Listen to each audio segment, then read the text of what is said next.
大家好，今天我们来看一下如何利用玛雅的 PaintFX 笔刷制作植物生长的动画。我们在建模模块下的生成菜单中可以找到该工具。我们展开笔刷库，可以看到非常丰富的笔库内容。这里我们展开最下方的树木，选择其中的一种树类型。那么这里的笔刷大小按 B 键和鼠标左键调节。然后我们鼠标左键在场景中滑动，松开鼠标完成绘制。如果我们需要调节枝干，我们可以在管道下展开发育，调节它的枝干参数。这个参数非常多，不是我们的重点，大家可以根据效果选择合适的枝干效果。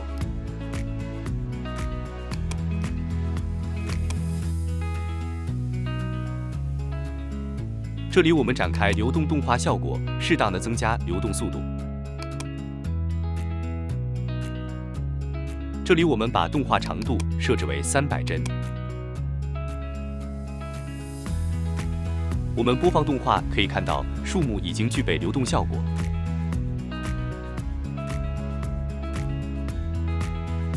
这个时候要想实现生长动画，我们需要勾选这个时间片段。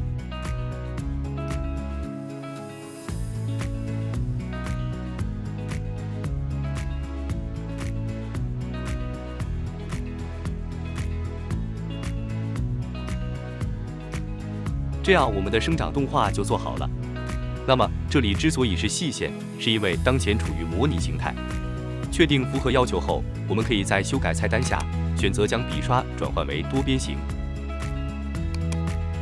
这里我们需要勾选4边形输出，我们点击转化。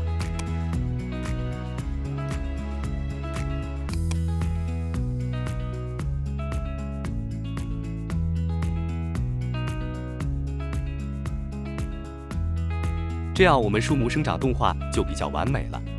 但是这里我们要注意，这个原始笔刷是不能删除的，因为它是树木动画的原始控制器，删除就会导致动画失效。那么除了树木，花朵也是类似的。我们可以尝试在树木的周围添加一些花花草草。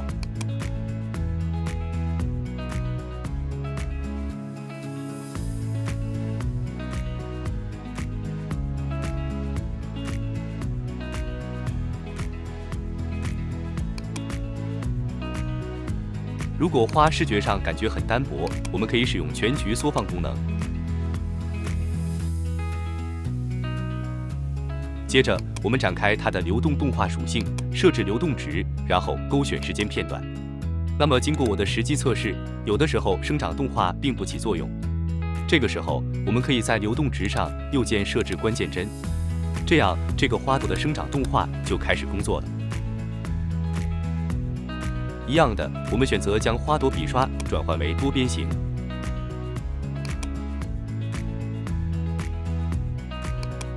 我们拍个屏来看下最终效果。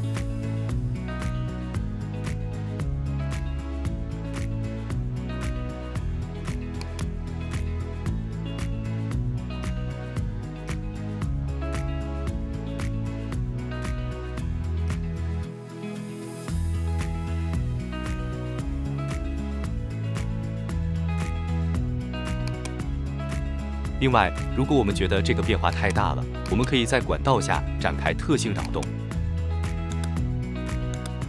我们可以适当减小扰动值，还有下面的扰动频率、速度和扰动方向，我们都可以自定义。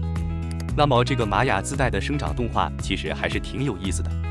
相比粒子替代表达式创建的生长动画，玛雅自带的这个功能还是不错的。